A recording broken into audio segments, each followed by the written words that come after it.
আসসালামু আলাইকুম বন্ধুরা, আরএক্স কিচেনে আরও একবার সকলকে স্বাগত জানিয়ে আবারও আমি হাজির হয়ে গেছি। আজকের রেসিপি চিলি চিকেন বাড়িতে কম বেশি সবাই আমরা বানিয়েছি। সবাই আশা করি খুবই ভালো বানান আর খেতে কিন্তু সবাই খুব ভালোবাসে। আজ আমি যেভাবে বাড়িতে এই চিলি চিকেন বানাই সেটা আপনাদের সঙ্গে শেয়ার করব। চলুন আর দেরি না করে এবার একটু দেখে নিই। চিলি চিকেন বানানোর জন্য আমি চিকেন নিয়েছি, আর চিকেনটা হতে হবে হাড় ছাড়া চিকেন, আর হাড় ছাড়া চিকেন দিয়ে এই রেসিপিটা ভালো হয়। আর এরকম ছোট ছোট করে আমি কেটে নেব। কেটে ভালো করে পরিষ্কার করে ধুয়ে নেব। পরিষ্কার করে ধুয়ে নেওয়ার পর এর মধ্যে আমি দিয়ে দিলাম আদা রসুন বাটা, স্বাদ অনুযায়ী নুন, গোলমরিচ গুঁড়ো, দিয়ে দিলাম কর্নফ্লাওয়ার, একটা ডিম। এই সব উপকরণ ভালো করে মিশিয়ে নেব।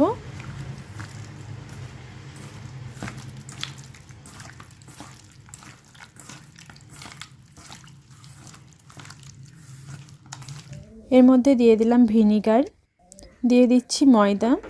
এটা খেয়াল রাখতে হবে কর্নফ্লাওয়ারের থেকে ময়দা হবে হাফ। খুব ভালোভাবে মাখিয়ে আমি আধ ঘন্টার জন্য রেস্টে রাখবো। যতক্ষণ চিকেনটা রেস্টে আছে ততক্ষণ আমি সসটা বানিয়ে নেব। এর মধ্যে নিলাম ঠান্ডা পানি, দিয়ে দিলাম সোয়া সস, এটা ডার্ক সোয়া সস,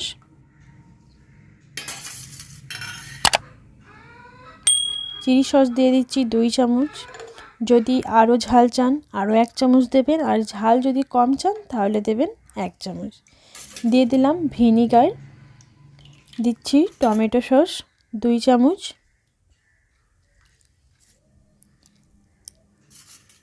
এক চামচ দিয়ে দিলাম কর্নফ্লাওয়ার। খুব ভালোভাবে মিশিয়ে নিতে হবে। আর এটা কিন্তু ঠান্ডা পানিতেই করতে হবে, গরম পানিতে করলে কিন্তু কর্নফ্লাওয়ার ভালোভাবে গুলবে না আর সসটা কিন্তু হবেই না। ঠান্ডা পানিতে এই সসটা বানিয়ে নিলাম।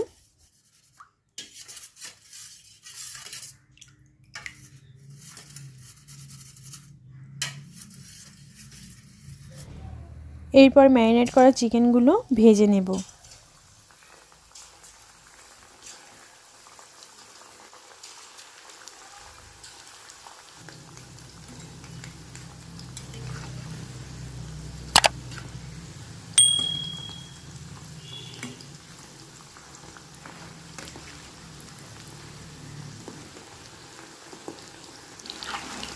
চিকেনগুলো ভাজতে হবে গোল্ডেন ব্রাউন করে, তারপরে তুলে নেব।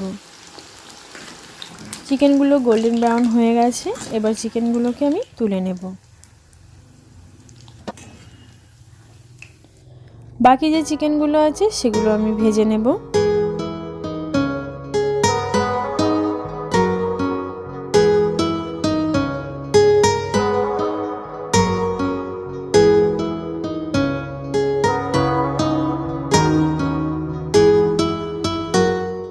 সমস্ত চিকেনগুলো ভাজা হয়ে গেছে। এরপরে কড়াইটা বসিয়ে দিয়েছি, আর যে চিকেনটা ভেজেছিলাম সেই তেলটাই নিয়ে নিয়েছি, আর তেলটা খুব ভালোভাবে গরম হয়ে গেছে। এর মধ্যে দিয়ে দিচ্ছি রসুন কুচি, কাঁচা লঙ্কা, পেঁয়াজ কুচি, আর দিয়ে দিয়েছি ক্যাপসিকাম কুচি। খুব ভালো করে ভেজে নেব 2 থেকে 3 মিনিটের জন্য।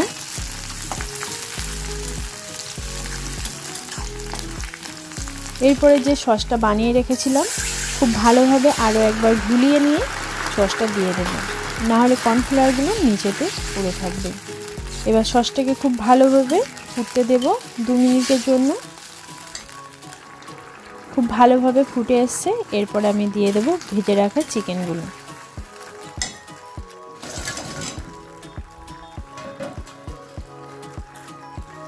খুব ভালো করে নেড়ে চেড়ে নেব।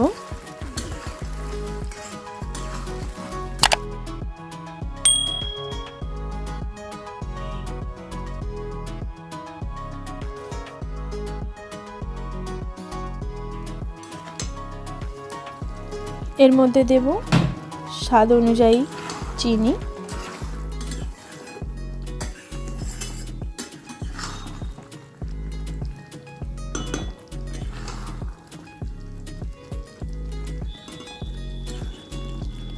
দিয়ে দিচ্ছি আরও সামান্য পরিমাণ গোলমরিচ গুঁড়ো আর সামান্য পরিমাণ নুন। স্বাদ আপনারা দেখে নুনটা দেবেন। আমার যেহেতু আরও অল্প পরিমাণ নুন লাগবে তাই আমি দিয়ে নিয়েছি। চিলি চিকেনটা পুরোপুরি হয়ে গেছে। এই চিলি চিকেন পরোটা, ফ্রায়েড রাইস সমস্ত কিছুর সঙ্গেই খেতে পারবেন। যদি আমার এই রেসিপি ভালো লাগে অবশ্যই একটি লাইক করবেন, আর আমার চ্যানেলে যদি নতুন হয়ে থাকেন সাবস্ক্রাইব করার অনুরোধ রইল, পাশে থাকা অল নোটিফিকেশান অন করবেন। আজ এই পর্যন্তই, দেখা হচ্ছে পরবর্তী রেসিপিতে। সবাই সুস্থ থাকবেন, ভালো থাকবেন। আল্লাহ হাফেজ।